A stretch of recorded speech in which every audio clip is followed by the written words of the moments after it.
But here, Karyakin got fed up. He said, I'm not going to deal with this anymore. My queen is going to hang out on h4 and monitor this area. So Magnus plays rook to c1. It's a very big decision now. Do you trade rooks? Trading rooks could be very dangerous, and so Karyakin plays rook to a7. The danger of this is that your back rank is very open.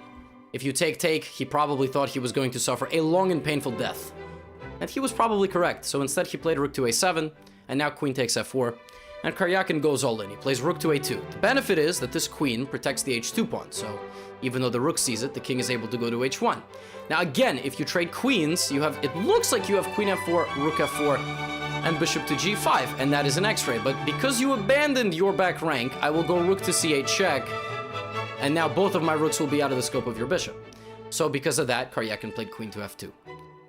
And now we got rook to c8 and king to h7.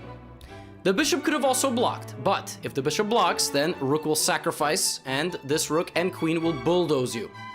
So Karyakin played king to h7 and probably breathed a sigh of relief, thinking he was okay.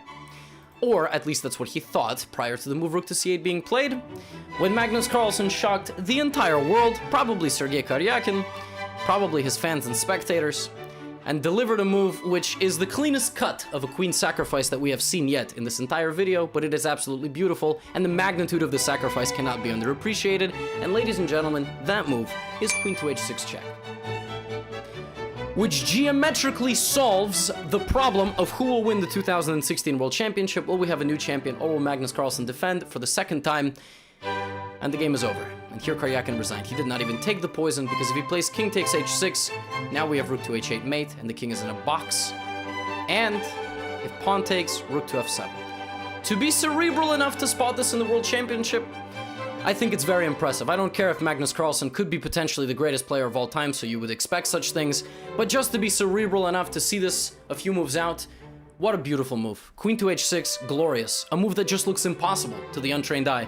It looks like you need to prepare it. But what's funny is that in this position, the circumstance is so dire for white because of all of these threats that queen to h6 is not just a queen sacrifice and mate in 2, it is the only move.